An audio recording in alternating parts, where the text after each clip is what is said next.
할렐루야. 오늘도 예배 자리 가운데 오신 우리 모든 성도님들을 주님의 이름으로 축복합니다. 서로 인사하겠습니다. 축복합니다.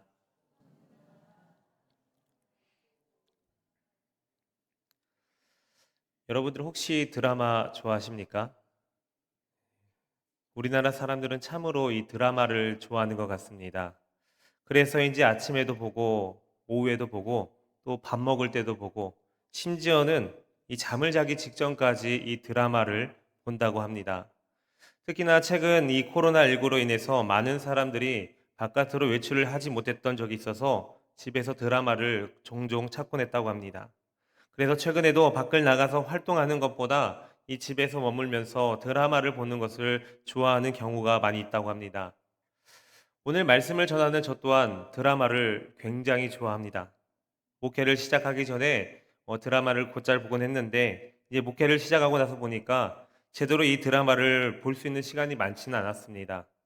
그런데 여러분들 중에서 그런 말 하신 분들도 있을 것입니다. 남자가 무슨 드라마냐? 예.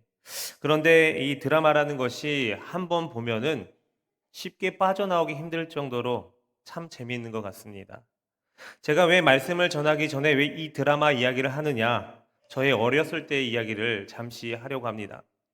지금 초등학생들은 숙제가 없는 것 같습니다. 있다 할지라도 그리 많은 양의 숙제를 내주지는 않은 것 같습니다. 제가 초등학교를 다닐 때만 하더라도 숙제가 굉장히 많았습니다. 집에 돌아오면은 가장 먼저 해야 되는 게 바로 이 숙제였습니다. 그런데 숙제를 하다가 보면은 이 너무나 양이 많기 때문에 늦은 저녁이 될 때가 참으로 많았습니다. 그런데 문제는 숙제를 빨리 끝내놓지 못한다라면 저녁에 재미있는 드라마를 볼 수가 없었습니다. 제가 그 당시 가장 핫했던 드라마는 이 질투라는 드라마였습니다. 아직도 저는 그날의 기억을 잊지 못합니다. 그날따라 숙제가 굉장히 많았는데 이 시간 내에 끝내기가 참으로 아슬아슬했습니다. 아니나 다를까 끝나지도 않았는데 드라마 질투는 시작해버리고 말았습니다. 아마 그때가 마지막 회였던 것 같습니다. 저희 아버지께서 제 숙제를 봐주시다가 잠깐 잠이 드셨는데 제 마음 가운데 몰래 이 드라마를 보고 싶다라는 마음이 커졌습니다. 숙제는 해야 되겠고 드라마는 봐야 되겠고 참으로 어린 나이에 난감했습니다. 숙제를 안 하고 TV를 보고 있다라면은 아버지께서 잠에서 깨어나 당장에나 혼을 내실 게 분명했기 때문입니다. 그래서 제가 했던 방법이 무엇이냐면은 아버지를 바라보고 TV를 등으로 가렸습니다. 그래서 TV 한번 보고 아버지 잘 주무신 한번 보고 또 TV 한번 보고 아버지 잘 주무신 한번 보고 그렇게 조마조마하게 TV를 시청했습니다. 그래도 다행이라 해야 될지 모르겠지만 마지막까지 무사히 잘 보았습니다. 그런데 그때 저에게 번쩍 드는 생각이 하나 있습니다. 숙제. 마음껏 마음 먹고 잠깐 TV 보는 것을 멈추고 이 숙제에 집중했더라면은 숙제도 편하게 끝냈고 마음 편히 TV도 볼 수 있었는데 그만 TV에 이 마음을 빼앗겨서 TV도 제대로 보지 못하고 숙제도 늦은 밤까지 했었던 기억이 있습니다. 오늘 본문 말씀은 바벨론 포로 생활을 마쳤던 이 유다 백성들의 이야기입니다. 바벨론 제국에 의해서 예루살렘 성이 함락될 것이다라고 여러 선지자들은 이 남유다가 하나님의 심판 도구인 바벨론에 의해서 멸망당할 것이다라고 누차 경고를 했습니다. 이러한 경고와 더불어서 선지자들은 유다 백성들이 훗날 이국 땅에서 거친 포로 생활을 끝내고 반드시 예루살렘으로 돌아오게 되리라는 회복의 메시지 또한 전해 주었습니다. 그렇게 70여 년간의 포로 생활을 하던 이스라엘 민족은 이 바벨론 제국을 멸망시켰던 바사왕 고레스에 의해서 고향으로 귀환시키는 대방면 조치가 취해지게 됩니다. 특히 그는 유다 백성들이 하나님의 약속하신 가나안 본토로 돌아가서 이 교환할 수 있도록 도와줬을 뿐만이 아니라 예루살렘 성전을 재건하는 일에 상당히 호의를 보이기도 했습니다. 그래서 유다 백성들은 이 바벨론 느부갓네살의 그 왕 때부터 예루살렘 제1차 침공으로 인해서 첫 번째 포로로 끌려간 이래 70여 년이 지난 마침내 하나님이 약속하신 그대로 오랫동안 사모해왔던 이 예루살렘으로 귀환을 하게 됩니다. 그리고 도착한 지 제2년 2월에 하나님의 거룩한 성전 재건이라는 대역사를 시작하게 됩니다. 이 일은 바사왕 고레스에 의해서 예루살렘의 현지 총독으로 임명되었던 스룹바벨과 대제사장 여호수아의 주도하에 이루어지게 됩니다. 유다 백성들은 이 성전의 기초를 쌓으면서 옛 신앙과 옛 영화를 회복하고자 하는 참으로 부푼 희망에 들떠 있었습니다. 그러나 이처럼 거룩하고 복된 일이 한창 진행될 즈음에 이를 시기했던 사단의 역사가 임하게 됩니다. 다시 말하자면은 이 유다 백성의 성전 재건의 소식을 전해 들었던 이웃 대적들, 바로 이 사마리아인들을 중심으로 한 무리들이 이 일을 방해하기 위해서 온갖 계략을 꾸미게 되었던 것입니다. 적대자들은 매우 집요하게 성전 재건 이 재건을 방해 공작을 펼쳤을 뿐만이 아니라 이 고레스 왕 때부터 아닥삭스 왕 때까지 끈질기게 때로는 모함으로 또는 위협으로 이 유다 백성들의 성전 건축을 방해합니다. 이에 유다 백성들은 적대자들의 이 방해 공작이 있었던 이 초창기부터 굴복을 해서 성전 재건 작업을 중단하는 나약한 모습을 보여집니다. 유다 백성들은 성전 재건 작업을 시작해서 얼마 지나지 않아 무려 16년 동안이나 손을 놓고서 그 귀한 사역을 멈추게 됩니다. 그런데 문제의 심각성은 이와 같은 외압적인 압력과 방해와 그리고 그로 인해서 이루어진 성전 중단이 있었던 것이 아닙니다. 하나님의 거룩한 성전을 재건해서 옛 신앙과 옛 영화를 회복하리라는 부푼 꿈을 안고 있었던 이 예루살렘에 귀환했던 이 5만여 명의 유다 백성들이 영적인 무력감에 빠져들고 매사에 무관심하게 된 것이 더욱더 심각한 문제였던 것입니다. 이러한 때에 하나님께서는 이 일을 위해서 선지자 학개의 입술을 통해서 당신의 거룩한 뜻을 백성들에게 전해주시고 또 이어서 선지자 스가랴를 통해서도 그 백성의 마음을 붙잡아 주십니다. 우리는 이러한 하나님의 거룩한 의지에 따라 그 백성 앞에 서서 하나님의 말씀을 전했던 이 학개의 메시지를 오늘 만나게 될 것입니다. 그렇다면 학개 선지자의 입술을 통해서 전해졌던 하나님의 책망과 권면의 말씀을 살펴보면서 오늘날을 살아가는 우리들의 마음이 어떠하며 하나님의 백성들이 이제는 어떠한 마음을 가지고 삶을 살아가야 되는지 함께 말씀을 통해서 나눠보겠습니다. 먼저 첫 번째로 하나님께서는 너희의 마음이 어디에 있느냐라고 물으십니다. 2절 말씀을 보시면 만군의 여호와가 이같이 말하여 이르노라 이 백성이 말하기를 여호와의 전을 건축할 시기가 이르지 아니하였다 하느니라. 유다 백성들은 바사왕 고레스의 칙령에 의해서 기적적으로 이 포로 생활을 벗어나서 예루살렘으로 돌아왔습니다. 그러나 이 꿈에도 그렸던 이 예루살렘에 그들이 발견한 것은 황폐화된 도시뿐이었습니다. 거기에는 성도 없고 집도 없고 농사지을 밭도 없습니다.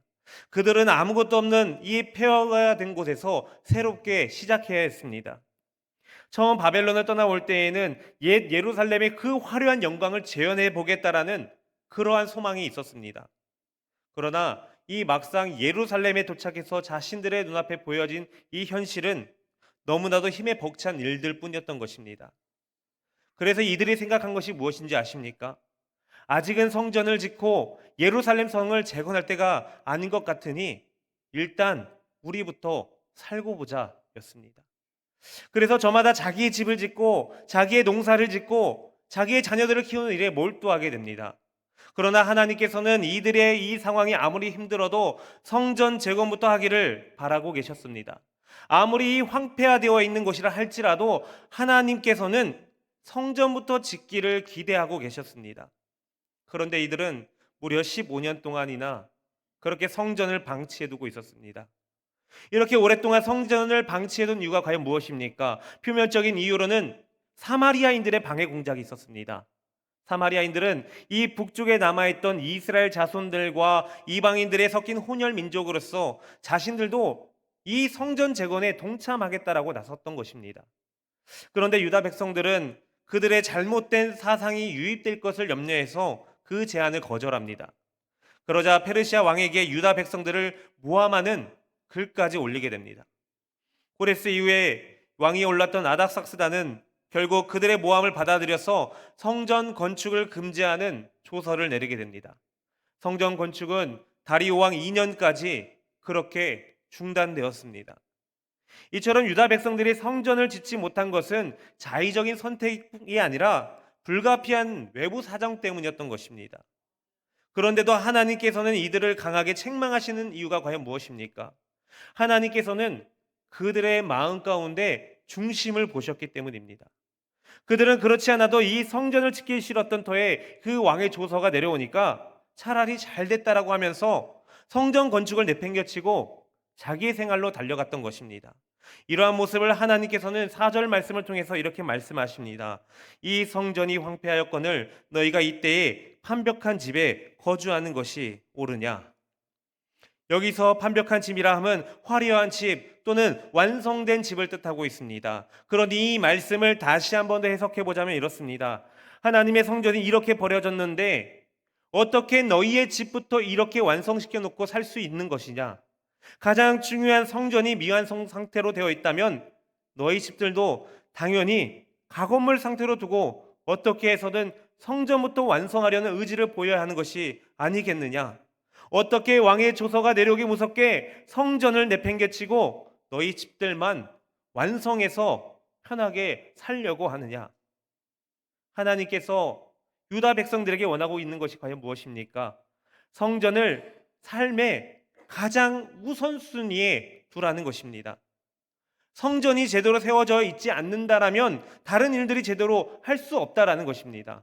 아무리 아닥삭스 왕의 이 명령 때문에 성전을 짓지 못하게 되었다 할지라도 우리들의 집은 성전을 짓고 난 뒤에 지어야겠다라는 그러한 마음을 가져야 되지, 왕의 명령이 내려왔다라고 해서 자기들의 집부터 완성해 놓고 편하게 살려 하는 것은 하나님을 향한 그 마음의 우선순위가 잘못되었다라는 것입니다. 하나님은 그들의 마음의 중심이 어디에 있는지 모르시며 그렇게 책망하고 계신 것입니다.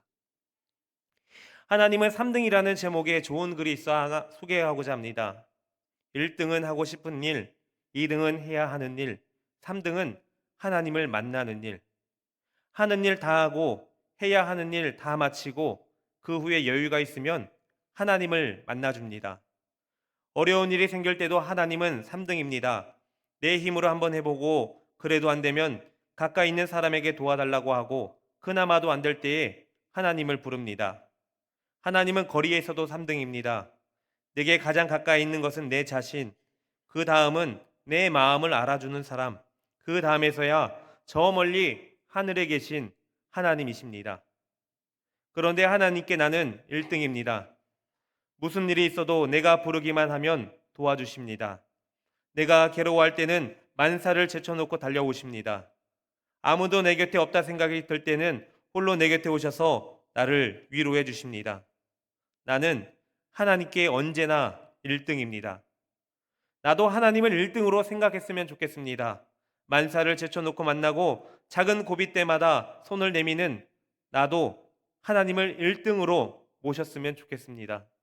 내게 1등이신 하나님을 나도 1등으로 모시고 싶습니다. 성도 여러분, 성전 건축이 중단된 데에는 이 사마리아인들의 방해라는 표면적인 이유가 분명히 있습니다. 그러나 진짜 중요한 이유는 하나님 나라에 대한 그 열정이 식어버린 데 있었습니다. 그들의 성전 건축을 재개하려는 시도조차 하지 않았습니다. 일반 백성들은 물론이거니와 스룹바벨과 같은 총독이나 여호수아 같은 대제사장들도 마찬가지였습니다. 그 결과 그들에게 나타난 현상은 과연 무엇입니까? 삶의 만족이 없고 기쁨이 없습니다. 기울인 노력에 비해 열매가 너무나도 적습니다. 이들의 마음은 하나님이 아닌 자신들의 눈앞에 놓여져 있는 이 상황에만 머물러 있기 때문에 이러한 결과를 가져올 수밖에 없었던 것입니다. 그렇다면 우리들의 삶은 과연 어떠합니까? 우리들의 신앙생활이 주춤하게 된 데에는 저마다 분명한 이유가 있을 것입니다. 그런데 진짜 중요한 것은 나의 마음이 어떠한가라는 것입니다. 상황과 환경에 불구하고 아직도 하나님을 향한 내 마음이 하나님의 나라에 대한 그 열정이 뛰고 있는가라는 것입니다. 아니면 있다다 싶어 이 핑계로 하나님을 향한 우리의 마음을 조금씩 그렇게 내려놓고 있지는 않습니까? 과연 우리의 삶의 우선순위는 어디에 두고 계십니까? 상황이 어려우면 어려울수록 우리는 더욱 하나님을 의지하고 하나님을 신뢰해야 되는 것입니다. 하나님을 우리 가운데 모시기 위해서 우리의 마음을 더욱 하나님께 향해야 되는 것입니다. 그러할 때 하나님께서는 우리의 삶과 우리의 영을 회복시켜 주셔서 우리가 미처 생각지도 못하는 것까지도 풍성하게 채워주실 줄 믿습니다. 그렇기에 어떠한 상황과 환경 가운데서도 우리의 마음이 흔들리지 말고 더욱 하나님을 바라보면서 하나님에 대한 우리의 믿음을 굳건하게 지켜나가는 그러한 저와 여러분 되시기를 주님의 이름으로 축복합니다. 두 번째로 하나님께서는 유다 백성들에게 진정으로 원하시는 모습이 무엇인지에 대해서 말씀하여 주십니다. 7절 8절 말씀을 보시면 만군의 여호와가 말하노니 너희는 자기의 행위를 살필지니라. 너희는 산에 올라가서 나무를 가져다가 성전을 건축하라. 그리하면 내가 그것으로 말미암아 기뻐하고 또 영광을 얻으리라. 여호와가 말하였느니라 라고 말씀합니다. 하나님께서는 유다 백성들이 자기들의 바람과 다르게 이처럼 살기 힘들어진 이유에 대해서 한번 생각해봐라 라고 말씀하십니다. 그들이 포로 생활을 하게 된 이유는 과연 무엇입니까? 하나님을 삶의 중심으로 모시지 않았기 때문입니다. 그런데 이들이 포로 생활을 마치고 돌아와서 난 이후에도 여전히 하나님을 자신의 삶과 상관없는 삶으로 살아가고 있다라면 과연 이들은 포로 생활을 하고 온 이유가 무슨 소용이 있겠습니까? 이에 하나님께서는 자기의 행위를 살피라 라고 말씀하십니다. 하나님을 중심에 모시는 것이 바로 바른 우선순위라면은 그것을 구체적으로 실천한 방법에 대해서 생각해 보라는 것입니다.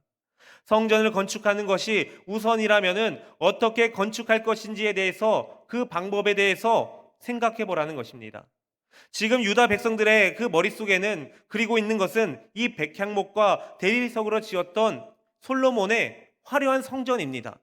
그러나 하나님께서는 자신이 원하시는 것이 그렇게 화려한 성전이라고 말하고 있지 않습니다. 8절 말씀을 한번 보겠습니다. 너희는 산에 올라가서 나무를 가져다가 성전을 건축하라. 그리하면 내가 그것으로 말미암아 기뻐하고 또 영광을 얻으리라. 여호와가 말하였느니라. 솔로몬은 세계에서 가장 좋은 레바논 백향목과 또 최고급 대리석으로 성전을 지었습니다. 그러나 하나님께서는 이들에게 그러한 고급 재료로 성전을 지을 것이 아니라 폐허에 묻혀있던 돌덩이들과 산에 있는 평범한 나무들을 가져다가 이 성전을 지으라고 말씀하십니다. 그래도 하나님께서는 이 성전을 기뻐하며 그 성전을 통해서 영광을 받으시겠다라고 말씀하십니다. 하나님께서 성전을 지으라고 하신 것은 다윗과 솔로몬 시대와 같은 과거로 돌아가는 것이 아니었습니다. 그들이 해야 될 일은 과거의 국력을 회복하시거나 과거의 같은 화려한 성전을 재건하는 것이 아니라 그들의 정성 어린 마음으로 하나님의 뜻을 구하고 그 뜻대로 삶을 살아가는 것이었습니다. 하나님의 백성들에게 중요한 것은 뜨거운 열심 이전에 분명한 하나님의 뜻을 구하는 것입니다. 하나님의 뜻을 모른다면 고생은 고생대로 실컷 하고서도 하나님 앞에 내어놓을 것이 단 하나도 없게 되는 것입니다. 오늘 우리에게도 하나님께서 요구하시는 시대적인 사명들이 있습니다. 그것을 모른 채 막연한 열심만을 가지고 임하게 된다라면은 굉장히 어리석은 행동이 되고 말 것입니다. 자기의 행위를 살피라는 것은 하나님께서 오늘날 나에게 원하시는 뜻이 무엇인지 깊이 생각해 보라는 것입니다. 하나님께서는 황폐화된 듯한 이 세상 가운데서 크리스천들을 향한 따가운 시선 가운데서도 하나님의 백성들로 살아가게 하신 이유가 과연 무엇인지, 왜 이곳에 우리를 부르셨는지 잘 생각해보고 하나님을 향한 정성 어린 하나님의 뜻을 구하며 하나님을 기쁘시게 하는 삶을 살아가라고 말씀하고 계신 것입니다. 예전에 제가 교회에서 이 청년들과 함께 단기 선교를 준비하던 중에 있었던 일입니다. 지난번 선교를 다녀온 이후에 많은 은혜를 받았었고 다음번 선교 때 다시 한번 그 은혜를 나누고 자신들도 함께 은혜를 받고자 결단하면서 그렇게 다음 선교를 준비하기로 약속을 했습니다. 그러던 중에 어느 한 청년이 주일날 보이지 않기 시작합니다. 그래서 그 청년을 찾아가 물었습니다. 요즘에 무슨 일이 있기 때문에 교회에 나오지 않는지, 혹시 그때 받았던 은혜를 까먹은 건 아닌지 그렇게 물었습니다. 그러더니 그 청년이 대답하기를 그날 그 감격을 잊지 않고 있었다고 합니다. 그날 받았던 그 은혜를 잊을 수가 없다라고 합니다.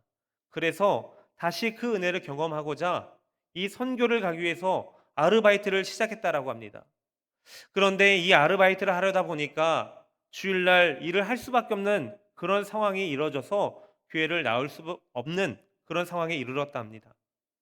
참으로 아이러니한 일이 아닐 수 없습니다. 은혜를 끼치기 위해서 또 그 중에 자신도 은혜를 받기 위해서 선교를 준비를 하는데 주일 성수를 할 수 없다니 참으로 아이러니한 일이 아닐 수 없었던 것입니다. 그래서 그 청년에게 다시 한 번 더 되물었습니다. 이렇게 선교를 준비해서 선교지에 간다 한들 과연 하나님께서 얼마만큼의 은혜를 부어주실 것 같니? 아니 그것을 떠나서 하나님께서 과연 너의 이 모습을 바라보고 기뻐하실 것 같니라고 물어보았습니다. 성도 여러분, 하나님께서 요구하시는 것은 대리석과 백향목으로 성전을 짓는 것처럼 엄청난 일이 아닙니다. 하나님께서 뭘 그리 어렵게 생각하느냐라고 물으십니다. 산에 올라가서 나무를 가져다가 성전을 건축하라고 말씀하십니다. 레바논의 백향목과 크고 귀한 돌로 지으는 그 화려한 성전이 아니라도 평범해도 좋으니까 근처에서 당장 구할 수 있는 나무로 지으라고 말씀하십니다. 그래도 하나님께서는 기쁘게 받으시고 그 전에 영광 중에 인재하시겠다라고 말씀하십니다. 그때나 지금이나 하나님이 우리에게 바라시는 것은 이 세상의 무엇보다 주님을 존귀하게 여기는 우리들의 마음입니다. 가진 게 없고 지식이 짧고 몸이 건강하지 못한다 할지라도 우리의 마음이 하나님을 기쁘시게 하는 영광의 처소가 될 것이다라고 말씀하고 계십니다. 하나님께서 오늘날 우리들에게 시대적 사명을 허락하신 것 중에 하나가 우리가 스스로 화려하고 거창한 일에 행하는 자들이 아니라 하나님의 뜻을 하나씩 하나씩 이루어져 갈 줄 아는 그러한 교회가 되기를 바라고 계신 것입니다. 정말 사소한 것 하나라도 우리 주변에서 할 수 있는 작은 것들부터 시작함으로써 우리의 마음을 다시 한번 하나님께 회복하시기를 원하고 계십니다. 그렇게 우리의 삶의 자리에서 진정 우리들의 그 어린 마음을 담아서 그리스도인들로서 눈물을 흘리며 기도하며 하나님께서 오늘날 나에게 원하시는 뜻이 어디에 있는지 구하며 그렇게 작은 것 하나부터 하나님을 기쁘시게 하는 그러한 저와 여러분들 되시기를 주님의 이름으로 축복합니다. 이제 마지막 세 번째로 하나님의 뜻을 아는 자들은 이제 어떠한 삶을 살아가면 좋겠습니까? 12절 13절 말씀입니다. 스알디엘의 아들 수르바벨과 여호사닥의 아들 대제사장 여호수아와 남은 모든 백성이 그들의 하나님 여호와의 목소리와 선지자 학개의 말을 들었으니 이는 그들의 하나님 여호와께서 그를 보내셨음이라. 백성이 다 여호와를 경외하며 그때에 여호와의 사자 학개가 여호와의 위엄을 받아 백성에게 말하여 이르되 여호와가 말하노니 내가 너희와 함께 하노라 하니라.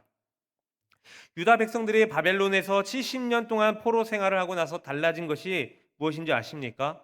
겉으로 보기에는 별로 달라진 점이 없었습니다. 그들은 더 거룩해진 것도 아니었고 더 겸손해진 것도 아니었습니다. 그러나 한 가지만큼 그들의 삶 가운데 변화된 게 있었습니다. 그것은 선포된 하나님 말씀 앞에 고개를 숙이게 되었다라는 것입니다. 유다의 지도자들과 백성들은 학개의 책망을 하나님의 말씀으로 인정합니다. 하나님의 뜻으로 인정했다라는 것입니다. 그래서 들은 말씀대로 자기들이 하던 모든 일들은 중단하고 폐허가 된 곳에서 돌을 찾아내고 산에 가서 나무를 베어서 그렇게 성전을 짓기 시작합니다. 백성이 다 여호와를 경외하며라는 것은 학개가 전한 그 말씀을 하나님의 뜻으로 인정하고 그 말씀에 순종하겠다라는 것입니다. 이처럼 하나님을 경외한다라는 것은 내 귀에 들리는 그 말씀을 하나님의 뜻으로 인정하겠다라는 것입니다. 하나의 지나가는 이야기거리로 생각하는 것이 아니라 절대적인 하나님의 음성으로 받아들이겠다라는 것입니다. 그리고 그 말씀 앞에 내 생각의 흐름을 멈추는 것입니다. 내 생각과 계획은 하나님 말씀 앞에 멈추고 그 말씀에 하나님의 말씀에 집중하는 것입니다. 하나님의 뜻이 무엇인지 하나님의 뜻을 깨달았다면은 그 하나님의 말씀이 무엇인지 말씀을 통해서 그 뜻을 헤아릴 줄 알아야 된다는 것입니다. 그리고 그 말씀에 순종해서 믿음으로 한 걸음 한 걸음 더 나아가는 것을 말하는 것입니다. 하나님께서는 유다 백성들에게 많은 것을 원하지 않으셨습니다. 그저 들은 말씀에 따라서 하나님의 뜻을 깨달았다면 믿음으로 딱 한 걸음만 더 나아오기를 원하고 계셨습니다. 수많은 혼돈 가운데서 믿음으로 딱 한 걸음 옮겼을 때 하나님께서는 내가 너희와 함께 하노라 라고 그렇게 응답해 주셨습니다. 하나님께서 우리에게 원하시는 것은 완벽한 신앙이 아닙니다. 말씀을 듣고 하나님의 뜻을 알게 되었다라면 믿음으로 주님께 한 걸음 나아가는 것입니다. 믿음으로 한 걸음만 나아간다 할지라도 하나님께서는 우리와 함께 하시며 무한한 은혜를 주시고 형통케 하시며 하나님의 영광을 경험케 하실 것입니다. 그러한 삶을 살아갈 때 우리들은 다시 하나님의 백성으로 세워지는 것이며 하나님의 백성다운 삶을 살아갈 수 있게 되는 것입니다. 어느 집사님께서 열심히 뭔가를 먹고 있는 조카에게 다가가 이렇게 얘기합니다. 조카를 보니까 자신이 냉장고에 넣어두었던 초콜릿을 조금씩 이렇게 야금야금 위에 밀어넣고 있었다고 합니다. 오랜만에 놀러온 그의 모습에 정말 사랑스러움을 느끼면서 이렇게 이야기합니다. 이모한테 한 입만 줄래? 그랬더니 이 조카가 안 돼! 라고 하며 단호하게 거절합니다. 한 번만 안 돼. 처음에는 장난이었는데 은근히 심술이 났다고 합니다. 그래서 이 저 초콜릿은 내 건데 하면서 그 마음 가운데 한 입만 주면 이모가 슈퍼에 가서 초콜릿 3개를 사줄게. 치사하게 유도 작전을 펼쳤다고 합니다. 머뭇거리는 이 조카의 모습을 보면서 문득 하나님과 자신과의 관계를 생각해 보았습니다. 하나님께서는 우리에게 주실 모든 것을 갖고 계시지만 때로는 우리의 마음을 아시고자 그것을 감추시고 나에게 있는 최고의 달콤한 것을 요구할 때가 있다고 합니다. 그때 과연 나는 주저없이 하나님께 믿음으로 나아갈 수 있을 것인가 라는 고민을 해보았다고 합니다. 성도 여러분, 오늘날 우리에게 필요한 것이 무엇입니까? 자신의 위치를 깨닫고 그것을 잘 지켜 나아가는 것입니다. 유다 백성들은 그달 24일에 성전 재건에 착수합니다. 말씀을 들은 지 3주 만에 한 마음으로 일어선 것입니다. 이것은 굉장히 빠른 반응입니다. 그들이 이렇게 빠르게 반응하게 된 이유가 무엇입니까? 이 중요한 일을 더 이상 미루어서는 안 된다라는 공통적인 인식이 생겼기 때문입니다. 오늘 우리가 해야 될 공동체를 세우며 진리를 밝히는 일입니다. 우리의 목표는 눈에 보이지 않기 때문에 더욱 실천하기 어려울 수 있습니다. 차라리 산에 가서 나무를 베우는 것이 쉬울지도 모릅니다. 그러나 우리는 성령이 충만하게 임하시는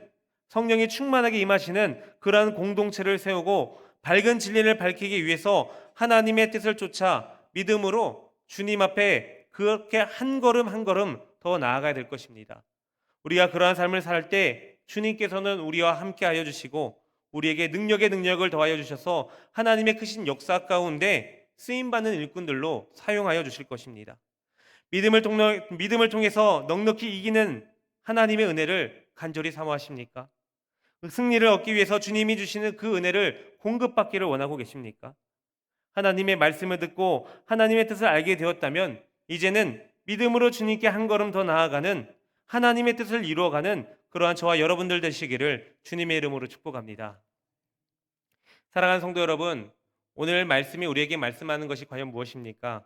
상황이 어려우면 어려울수록 하나님을 가장 앞자리에 모시라는 것입니다.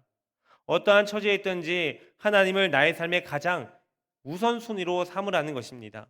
그러면 어떻게 되겠습니까? 우리가 생각한 것보다 훨씬 더 큰 축복을 받게 된다는 것입니다. 뿐만이 아니라 시대적으로 매우 중요한 사명을 감당하는 자로 하나님께 쓰임 받는다는 것입니다. 그런데 우리들의 문제는 무엇입니까? 우리들의 마음의 우선순위가 잘못되어 있다는 것입니다. 우리는 하나님의 성전이 황폐되어 있든지 말든지 자기의 집을 가꾸고 자기의 아이들을 키우며 살아가는데 온 관심을 쏟고 있습니다. 어떻게 보면은 지금 우리가 마음이 황폐되어 있는 하나님의 성전과도 같을 것입니다. 물질 만능 시대 가운데서 앞으로 다가올 이 4차 산업이라는 거대한 혁명 앞에서 우리들의 마음이 하나님이 아닌 이러한 일들의 앞에서 두려움을 떨고 있지 않는 것을 우리는 다시 한번 우리들의 믿음을 바라봐야 될 것입니다. 그러나 우리 믿음의 사람들은 이러한 거대한 두려움 앞에서 전부 다 이겨낼 힘이 없다 할지라도 이 가운데 우리 마음 가운데 하나님을 가장 우선순위에 모시고 삶을 살아간다면 하나님께서는 그 길 가운데 승리라는 것을 허락해 주실 것입니다. 어떻게 하면 잘 살 수 있을까? 어떻게 하면 좋은 집에서 살 수 있을까? 어떻게 하면 인정받고 살 수 있을까에만 집중하는 자들이 아니라 우리의 마음이 하나님 보시기에 아름다운 성전이 되기를 간절히 바랍니다.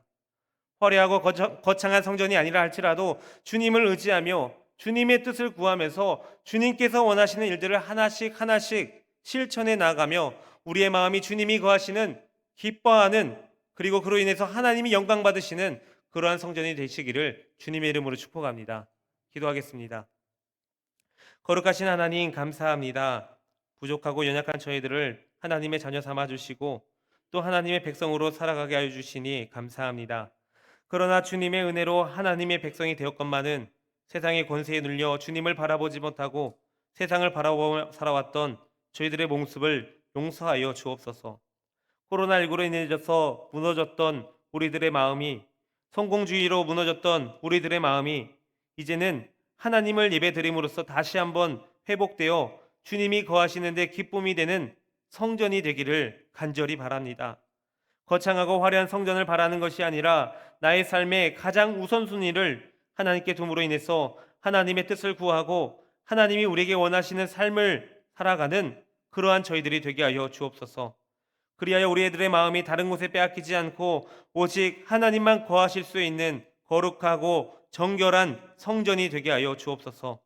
오늘도 주님께서 우리에게 주신 말씀들을 기억하게 하여 주시사 그 말씀에 힘입어 주님의 뜻을 이루어가는 저희들이 되게 하실 줄 믿사오며 거룩하신 우리 주 예수 그리스도의 이름으로 기도합니다. 아멘.